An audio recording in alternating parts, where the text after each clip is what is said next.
सबको नमस्ते। और आज नारायण जयंती के इस विशेष उत्सव के निमित्त आप सबको बहुत बहुत शुभकामना। और जितना वर्णन हुआ तो मैं ये मानता हूँ कि भगवान नारद की जो बुद्धि और जो है वो केवल पत्रकारों को नहीं सबको चाहिए, ताकि सुनने और पढ़ने वाले लोग भी तो वैसे चाहिए ना, नहीं तो फिर एक तरफा होने से वो उपयोगी नहीं होगा। इसलिए सब भगवान हमको सबको वैसी बुद्धि दे, शुद्ध सात्विक, और यही मैं प्रार्थना करता हूँ। और आज हमारे बीच में उपस्थित देश के वरिष्ठ पत्रकार हर्षवर्धन जी हमारे मित्र भी है, और विश्व संवाद केंद्र के सभी पदाधिकारी, और विशेषकर आज यहाँ जिनको सम्मानित किया गया, श्री राजेश जी किंजल, और डिजिटल से चिंतन भाई, फिर हर्षिल जी, और विवेक जी कहाँ गए? हाँ, अच्छा, हाँ वही यहाँ थे, और अनिल जी। तो आप सबको बहुत बहुत बधाई। और कई तो अनिल जी तो बहुत वरिष्ठ हैं, तो सबको बहुत सारी शुभकामनाएं कि आप अपना कार्य और तेज़ी से और अच्छे से करते रहे, और इसे एक सामाजिक कार्य समझकर लगातार आगे करते रहे, और इसी के लिए आपको ईश्वर शक्ति भी प्रदान करें। बहुत सारे पत्रकार जगत के भी लोग यहाँ उपस्थित हैं, तो उन सबको भी बहुत सारी शुभकामनाएं।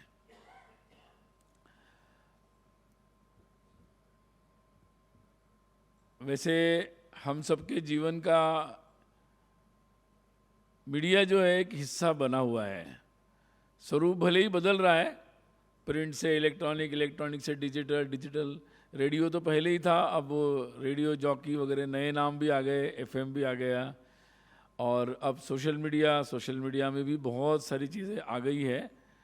और देखते देखते जो मीडिया कि हम दो साइड होते थे, एक पत्रकार की साइड और एक हमारी साइड जो हम लोग देखते थे, अब मुझे लगता है सोशल मीडिया के ज़माने में दो साइड नहीं रही है, मतलब सारा मिल गया है, सारे ही लोग पत्रकार बन गए हैं और अपने ओपिनियन देते रहते हैं।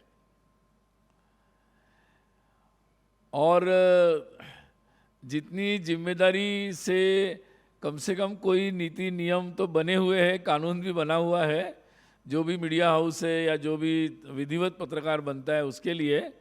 परंतु जब ये नव पत्रकार जो बने हुए हैं सोशल मीडिया में, उनके लिए आज तक तो ज़्यादा कोई कानून वगैरह है नहीं।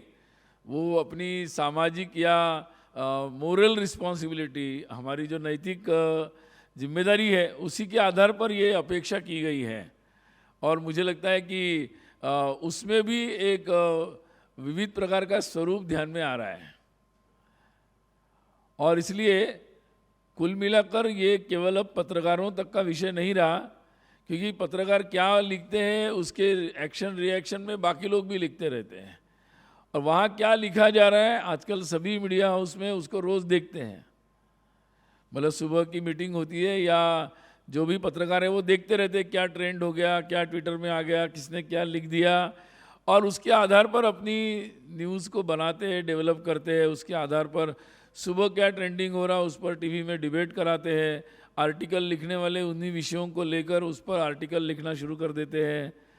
तो ये एक बहुआयामी हो गया है, और इसीलिए इस बात को केवल पत्रकारों को समझने से बात अभी बनेगी नहीं। तो मुझे लगता है कि इसका दायरा अब एक पूरा समाज का दायरा इसका हो गया है।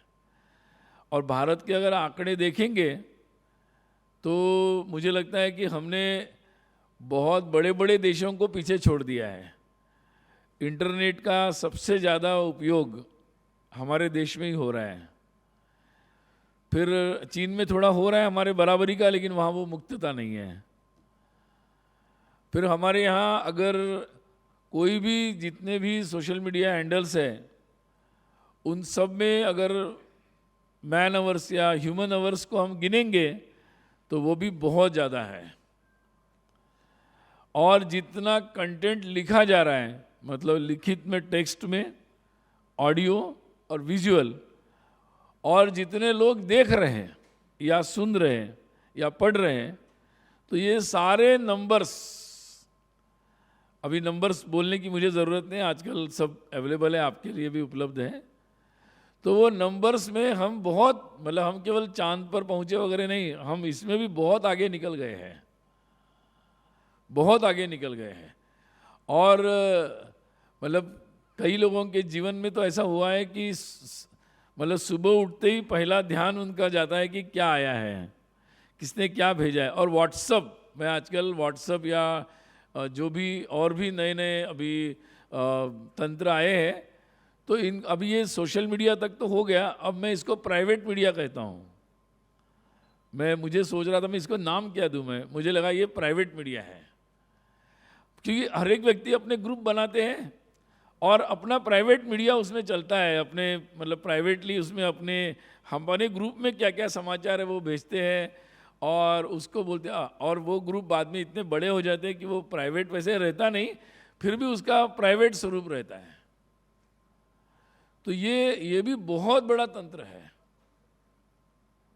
मतलब करोड़ों ग्रुप्स है व्हाट्सएप के, और जिसमें ढेर सारी मतलब जानकारियाँ, जिसकी डाटा की अगर वैल्यू में काउंट करेंगे तो बहुत बड़ी है। और इस सारे इंडस्ट्री का मिलाकर अगर आर्थिक दृष्टि से देखेंगे तो ये बहुत बड़ी दुनिया बन गई है। और जर्नलिज्म केवल न्यूज़ तक सीमित नहीं रहा, अब उसका भी विस्तार हो चुका है, बहुत सारी क्रिएटिविटी उसमें लगातार आती जा रही है।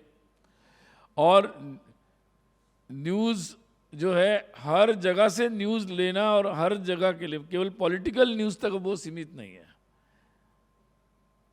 तो एक बहुत बड़ा तंत्र देश का बना है, और जो हमारे सोच को बनाता है, और हमारे सोच को बनाते बनाते केवल उसमें भी प्रामाणिकता से वो सोच नहीं बनाई जा रही है, उसमें भी बहुत बड़े बड़े प्लेयर्स आ चुके हैं, बड़ा बड़ा तंत्र आ चुका है, जो हमारी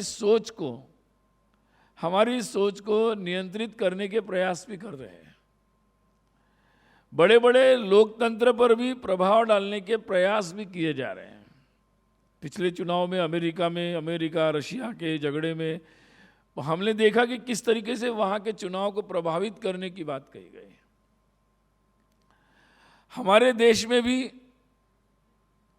इस तरह के तंत्र को, और जो इस तंत्र में बड़ी शक्ति रखते हैं, ऐसे कंपनीज को, ऐसे लोगों को एंगेज करते हुए किसी न किसी तरीके से ऐसे वातावरण, आजकल उसको अल्गोरिदम, बड़ा एक टेक्निकल मतलब ऐसा एक शब्द आया है, वो कुछ नहीं टेक्निकल, मतलब ऐसा एक वातावरण तैयार करो कि आपको वो बात सच लगने लगे, जो है नहीं, मतलब इमेजिनरी सच। तो ये बहुत बड़ा एक प्रयास लगातार चल रहा है। और मुझे लगा कि पहले लोग कहते थे कि शायद सोशल मीडिया के ज़माने में जो इलेक्ट्रॉनिक या प्रिंट मीडिया है उसका ज़्यादा महत्व नहीं रहेगा, लेकिन अभी जितना अध्ययन कर रहे हैं और जितनी बात समझ में आ रही है, अभी भी लोग किसने कितनी भी बातें कही, फिर भी चेक करते हैं कि किसी मेन मीडिया ने ये बात कही है क्या। अगर कही है तो वो सच होगी, अगर वो उन्होंने नहीं, कुछ नहीं आ रहे, नहीं मेन मीडिया में कुछ नहीं आ रहा है, सोशल मीडिया में जो चल रहा है फालतू चल रहा है, मतलब अभी भी अगर सच जानने का मापदंड है तो वो जो मुख्य धारा के, मतलब जो अपने पत्रकारिता के नियम से बने हुए जो मीडिया हाउसेस है, वो अगर कोई बात को कह रहे या लिख रहे तो उस बात को ज़्यादा समझा जाता है। और बहुत ज़्यादा हो गया तो फिर सरकारी दूरदर्शन पे अगर नहीं आ रहा है तो बोलते फिर भी इसमें कुछ ना कुछ तो प्रॉब्लम होगा। तो ये जो एक क्रेडिबिलिटी का एक हायरार्की जिसको बोलेंगे, एक स्तर जो बन रहा है, तो मुझे लगता है कि इस वातावरण में पहले जैसा ही जो सभी प्रकार के मीडिया के जो विधिवत पत्रकारिता के लोग हैं, चाहे वो डिजिटल के हो, रेडियो के हो, टीवी के हो, इलेक्ट्रॉनिक, उनकी जिम्मेदारी और ज़्यादा बढ़ जाती है। क्योंकि जहां अब आप अकेले नहीं कह रहे, आपके दोस्त में 10-20 मीडिया हाउस वाले नहीं कह रहे, अब करोड़ों लोग जब कह रहे, उसमें सही बात को सही दबाव में ना आते हुए सही बात को देना, और अगर गलत बात है तो उसको नहीं देना, और बड़ी हिम्मत के साथ ये काम करना, ये मुझे लगता है आज के समय में बहुत ज़्यादा आवश्यक है, ताकि कहीं से कितनी भी झूठी खबरें या भ्रमित करने वाली बातें गढ़ी जाए और बनाई जाए, उसमें भी एक सही बात जानने का एक स्थान बना रहे और लोग उसको जान सकें। अभी पूरे इस तरीके के इसमें ये बात भी हम लोगों को समझना बहुत आवश्यक है कि नई प्रकार की एक व्यवस्था भी बनी है। मतलब कई सारे अभी आज दुनिया में ये बात समझ में आ रही है कि किसी बात को अगर आपको आगे पहुंचाना है तो उस पहुंचाने के लिए एक पूरा सर्कल बनाया जाता है। मतलब हमारे देश में कुछ दिनों में हमने अनुभव किया पहले कि आपने एक बात कह दी, आपने एक रिपोर्ट बना दी, एक रिपोर्ट पर किसी ने एक न्यूज़ बना दी, किसी न्यूज़ पर किसी ने आर्टिकल लिख दिया, फिर उस आर्टिकल पर किसी ने टीवी शो बना दिया, फिर किसी ने उस पर प्रोग्राम कर दिया, और फिर किसी संगठन ने, दो संस्थाओं ने उस पर आवाज़ उठा दी, और ऐसा लगने लगा कि कोई बड़ी सच बात बोली गई, कही गई। और इस बात को तो ये एक जो पूरा सिस्टम काम करता है, इससे झूठ को या जो बात अस्तित्व में नहीं है उसको समाज मस्तिष्क पर स्थापित करने का प्रयास भी किया जा रहा है।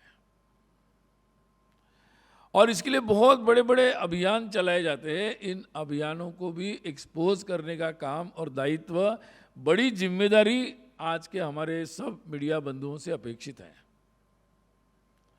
क्योंकि बड़े बड़े अभियान आते हैं।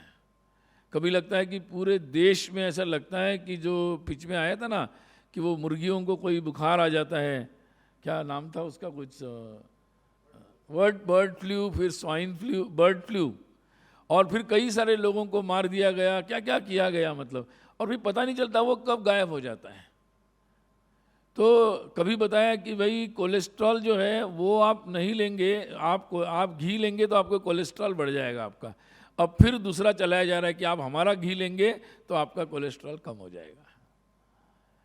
मतलब ये जो सारे तंत्र चल रहे हैं, ये पर्यावरण के बारे में हो रहा है। कभी बताया कि पूरी दुनिया जैसे बस डूबने वाली है, बस समुद्र का लेयर बढ़ेगा, गुजरात के पास भी 4 फीट बढ़ जाएगा और पता नहीं क्या हो जाएगा। मतलब ये बातों को जो एग्जैगरेट करके बताने के, और उसके आधार पर बहुत सारी दुनिया में ऐसी बातें चलती रहती है। जब भारत को आगे बढ़ना है तो जिम्मेदारी के साथ सच को समझना, सत्य के लिए प्रयास करना, सत्य के लिए निरंतर प्रयास करना, किसी भी हद तक जाना, और उन बातों को, उस सच्चाई को लोगों के सामने लाना, मुझे लगता है ये एक सामाजिक कर्तव्य भी है। और इसलिए इस बात को, मतलब जितने भी हमारे आज लोग हैं उन्होंने उस जिम्मेदारी से उसको काम किया है, मुझे लगता है इसके लिए वो अभिनंदनीय कार्य है। आज ऐसे जीवन के हर क्षेत्र में, इसलिए ऐसे समय में जो आज उल्लेख हो रहा था कि भगवान देवर्षि श्री नारद जी का, तो ये आज के समय में उस नैतिकता की बहुत ज़्यादा आवश्यकता है। मतलब कोई भी काम, अगर कोई भी काम उस नैतिकता से, नैतिक भाव से नहीं होता है तो उसका प्रभाव जो है वो गलत दिशा में जाना ही तय है। और इसलिए एक ज़माने में ये भी बात चली कि भाई अगर आपको मॉडर्न होना है तो आपको ये वैल्यूज़ वगैरह जो है, आपको आगे बढ़ना है, आपको प्रगति करनी है, अपने जीवन में सफल होना है, तो ये पुराने जो संस्कार के वैल्यूज़ वगैरह होते हैं, और ये नहीं करना, उसको ये नहीं करना, ये सब छोड़ना पड़ेगा, तभी आप आगे जा सकते हैं। ऐसी कुछ वैल्यूज़ भी दुनिया में प्रसारित की गई, स्थापित करने के प्रयास किए गए, और कई लोग उस रास्ते पर चले भी गए, जिसका परिणाम हमारे जीवन के हर क्षेत्र में कई लोग ऐसा करते हुए हमें दिखते हैं, बताते हुए भी दिखते हैं। और इसलिए ज़्यादा नैतिकता, पाप पुण्य या ज़्यादा सही गलत का ज़्यादा दिमाग रखोगे तो फिर आगे नहीं बढ़ पाओगे। ऐसे बहुमूल्य वचन भी बताने वाले और समझाने वाले हर प्रकार के क्षेत्र में लोग भी तैयार हुए हैं। ये पूरे दुनिया में, खासकर हमारे जो विकसित कहते हैं, उन देशों से ये आवाज़ें बहुत सारी आई, और उन्होंने जीवन के हर क्षेत्र को धर्म से दूर करने का प्रयास किया। और इसीलिए फिर जहाँ धर्म की बात आएगी, जहाँ जीवन मूल्य की बात आएगी, उस बात को हंसी में उड़ा देना, उस बात का मजाक बढ़ा देना, ये बातें भी बहुत चली। लेकिन होता है ना कि काल जो होता है वो अपना समय के साथ बदलता भी है। आज दुनिया में इन मूल्यों के साथ समझौता करने के कारण कई देश शायद बहुत आर्थिक दृष्टि से समृद्ध तो हुए, लेकिन उनके सामने इन मूल्यों के अभाव में बहुत सारे संकट उनके सामने भी आए हैं और उन्होंने दुनिया के सामने खड़े भी कर दिए। ये पर्यावरण भी उसमें से एक नया उत्पन्न संकट उसी का परिणाम है। और इसीलिए ये हर प्रोफेशन में, और वो पत्रकारिता का हो तो पत्रकारिता का निरपेक्ष हो सकता है कि वो किसी के पक्ष में नहीं जाएगा, लेकिन वो धर्म से निरपेक्ष कैसे रह सकता है? धर्म मतलब सत्य है, तो उसके निरपेक्ष कैसे रह सकता है? तो ये जो एक बात, और इसीलिए जो हमें इस रास्ते को दिखा सकते हैं, ऐसे प्रतीकों की स्थापना अपने जीवन के हर क्षेत्र में आवश्यक है कि जो हमें वो रास्ता दिखा सके। और इसीलिए पत्रकारिता के क्षेत्र में नारद, देवर्षि नारद का स्थान वैसा ही है, उस प्रतीक के रूप में है। अगर मतलब डॉक्टर है और धन्वंतरी को अगर नहीं पूछता है तो फिर नैतिकता का अभाव होगा ही, और नैतिकता के अभाव में फिर वो चरक की शपथ नहीं लेता है और हिपोक्रेट की लेता है, और फिर वो बोलते हैं कि वो धर्म से दूर जाएगा, तो फिर उसमें बहुत सारे आज जो हम लोग संकट देखते हैं वो दिखेंगे। और जो धर्म के पास चला जाता है वो नैतिक मूल्यों के साथ अपने जीवन के किसी क्षेत्र में भी कार्य करता है। आज मुझे लगता है कि हमारे देश के लिए ये जो जानने का, सच जानने का, सही जानने का जो बहुत बड़ा माध्यम है, उसमें भी इस सत्य की और इस नैतिक आदर्श की आवश्यकता है। और शायद उस मतलब जो पुराणों की कथाएं उसमें शायद कम आवश्यकता होगी, लेकिन उसमें नारद जी की उपस्थिति बहुत ज़्यादा है। मुझे लगता है आज के समय में उसकी सबसे ज़्यादा आवश्यकता है और उनकी उपस्थिति सबसे कम है। और इसीलिए मुझे लगता है कि विश्व संवाद केंद्र के द्वारा इस नैतिक मूल्य की, नारद, देवर्षि नारद के रूप में उस नैतिक मूल्य की स्थापना करने के उद्देश्य से ही ये नारद जयंती का उत्सव प्रारंभ किया गया। और उसके मूल्य के साथ समस्त समाज में और विशेषकर पत्रकारिता के क्षेत्र में, जर्नलिज्म के क्षेत्र में उन मूल्यों की स्थापना के उद्देश्य से ये कार्य प्रारंभ किया गया है, जो कि आज सबसे ज़्यादा प्रासंगिक है। और इसीलिए कहते हैं कि आपको आपकी स्मृतियां सही होनी चाहिए, क्योंकि जब आपको दबाव आता है तो आपको याद क्या आएगा? जब आदमी संकट में पड़ता है, विपरीत परिस्थिति में पड़ता है, दबाव में आ जाता है, तो उसको मतलब सर घूमने लगता है और पुरानी पुरानी बातें याद आती है। मतलब उसकी दुविधा का उत्तर वो खोजने लगता है, तो भविष्य का तो कुछ दिखता नहीं है, वो भूतकाल में अपने भविष्य को खोजता है। तो भविष्य के अपने अनुभवों को वो खंगालना शुरू करता है कि क्या किया जाए। अगर भूतकाल में उसके पास वही स्मृतियाँ होगी, वही कथाएं उन्होंने सुनी होगी कि किसने कैसे चोरी की और कैसा वो बड़ा बन गया, किसने क्या किया, कैसी न्यूज़ लगाई और कैसा किसका चहेता बन गया, किसने क्या किया और कैसे बन गया, अगर उसने यही उसकी स्मृतियाँ होगी तो वो रास्ता वही लेगा। और जिसके पास वो स्मृतियाँ होगी कि ऐसे ऐसे पत्रकार अपने जीवन में जिन्होंने पूरी नैतिकता के साथ अपने जीवन को बिताया, किसी के आगे झुके नहीं, सत्य के साथ कभी समझौता नहीं किया, ऐसे लोगों के आदर्श की कहानियाँ, ऐसे जीवन की कहानियाँ उसके स्मृतियों में होगी, तो मुझे लगता है कि फिर वो अपना भविष्य का रास्ता उन स्मृतियों से ढूंढेगा। और इसलिए ये बातें अपने, कई लोग कहते हैं कि 21st सेंचुरी आ गई, पुरानी अच्छे अनुभव, अच्छी बातें, इनका क्या मतलब है? जो सीधे सीधे काम की बातें वो बोलो, ये क्यों बोलते हो, ये क्या काम इसका? ये बात बहुत महत्व की है। इसलिए आजकल कुछ पत्रकारों ने किया है कि रोज़ कुछ अच्छी नैतिक अच्छी खबर सुनाते हैं। कुछ मीडिया हाउस ने फ्रंट पेज पे शुरू किया है कि एक कोने में वो अपने एक समाचार देते हैं। अच्छा है, देते हैं, अच्छी बात है, लेकिन मुझे लगता है कि पॉजिटिव समाचार भी बड़े अक्षर में दिया जा सकता है। लेकिन मुझे एक बात के लिए मैं मतलब अभी भी मीडिया को अच्छा मानता हूँ, क्योंकि वो बोलते हैं ना कि फ्रंट पेज पे कभी भी ज़्यादातर अगर ख़राब न्यूज़ आ गई, बैड न्यूज़ है, तो वो देते हैं। या टीवी पे ब्रेकिंग न्यूज़ में बैड न्यूज़ देते हैं, ख़राब हो गया कुछ, तो सनसनी बना के भले ही देते होंगे, देते हैं। तो मुझे लगता है कि अभी भी तो मैं जब ये देखता हूँ तो मुझे सुकून होता है कि देश मतलब ठीक चल रहा है। तो मुझे कई लोग पूछते हैं ऐसे कैसे बोल रहे हैं आप, मैं कहा ऐसा है, अगर कोई जो कॉमन हो जाता है वो तो न्यूज़ नहीं बन सकती ना। इसका मतलब अभी भी खराब चीज़ इतनी कॉमन नहीं है और इसीलिए उसमें सनसनी है और इसीलिए वो न्यूज़ बन रही है। इसका मतलब देश अभी भी ज़्यादातर बातें अच्छी हो रही है देश में, तो मुझे थोड़ा सुकून मिलता है। जिस दिन ज़्यादा ही खराब हो जाएगा सारा और कोई अच्छा किसी ने कर दिया और वो फ्रंट पेज पे बन रही है कि नहीं आज एक आदमी ने सच बोला, फ्रंट पेज न्यूज़ है, तो इसका मतलब तो मुझे बहुत दुख होगा कि भाई इसका मतलब तो सारे झूठ बोल रहे हैं। तो मैं थोड़ा सा उस बात को इस तरीके से समझता हूँ और मुझे लगता है कि अभी भी खराब न्यूज़ को ही आप मतलब सनसनी न्यूज़ रहने दीजिए। अच्छी न्यूज़ जिस दिन सनसनी बन जाएगी इसका मतलब देश बहुत ही नीचे चला गया, समाज का बहुत ही ज़्यादा नीचे चला गया, क्योंकि वही कॉमन हो गया है। तो शायद मेरा दृष्टिकोण आप सहमत नहीं होंगे, लेकिन मेरा सोचने का तरीका मुझे लगा आपसे शेयर करना चाहिए। तो मैं जो कह रहा था कि आज उस बात के लिए एक देखिए पत्रकारिता के इतिहास में संघर्ष भी है। हमारे पत्रकारिता का जो इतिहास है, देश के स्वाधीनता के आंदोलन में पत्रकारिता के जीवन में हमने देखा कि जितने भी हमारे स्वाधीनता के नेता थे, आप स्वतंत्र वीर सावरकर लीजिए, महात्मा गांधी लीजिए, आप नेताजी लीजिए, आप नाम लीजिए, लोकमान्य तिलक ले लीजिए, इवन संघ के संस्थापक डॉक्टर हेडगेवार जी, उन्होंने भी पेपर चलाया था। मतलब उन दिनों जब कोई सुविधाएं नहीं थी, बिल्कुल मतलब आज की सारी फटाफट व्हाट्सएप पे भेज दिया, डिजिटल में देख लिया, बिल्कुल वैसा कुछ नहीं था, आप जानते हैं सब।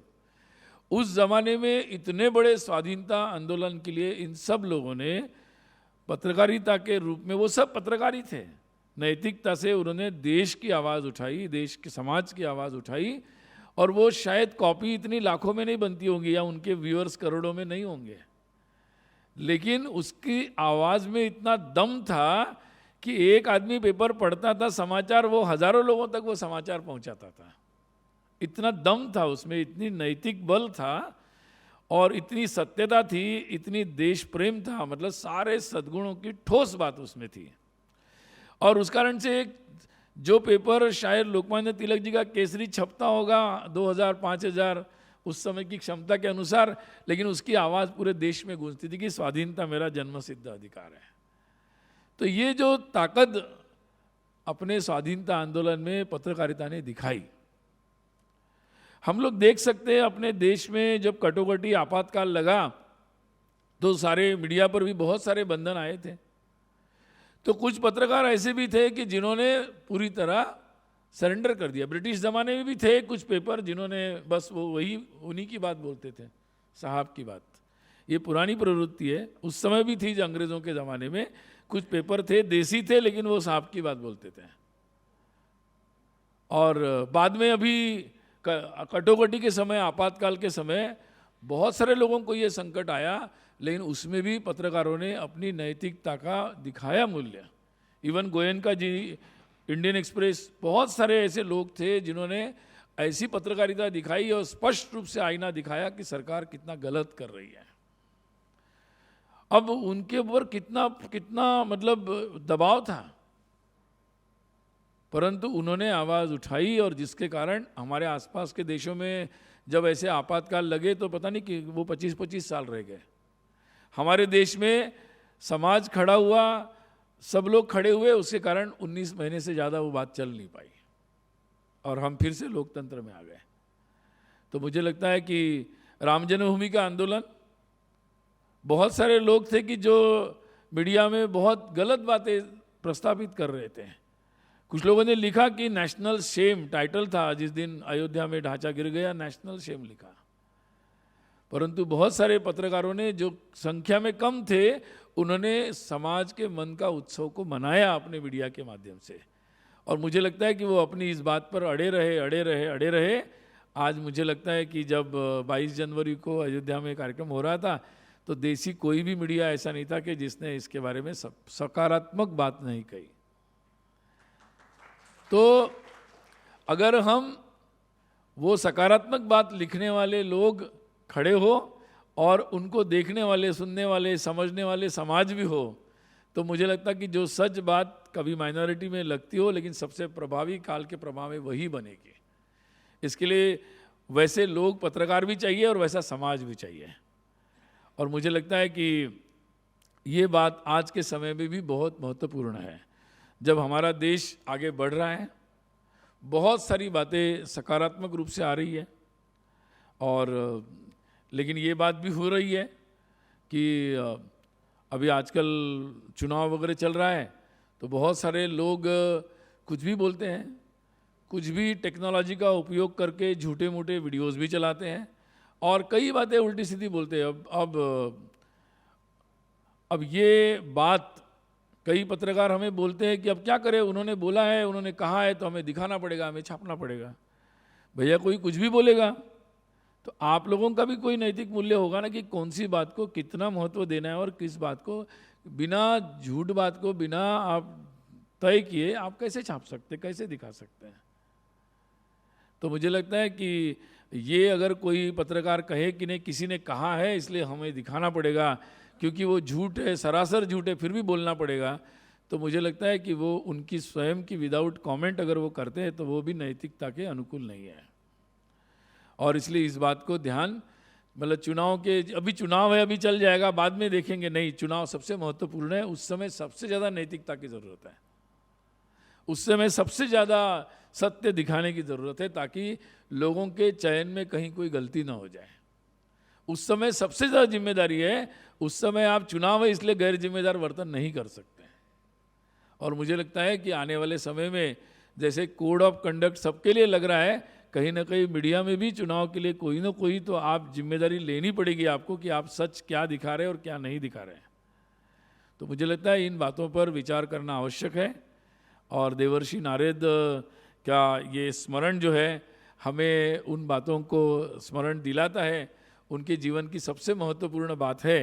और जो मुझे लगता है कि कहना ज़रूरी है, उनके जीवन का सबसे महत्वपूर्ण बात था कि ग्राउंड रिपोर्टिंग, मतलब संपर्क खुद करना, खुद जाना, हर जगह भ्रमण करना, कोई भी चीज़ को स्वयं प्रत्यक्ष जाकर देखना, समझना, उसके बाद रिपोर्ट करना है।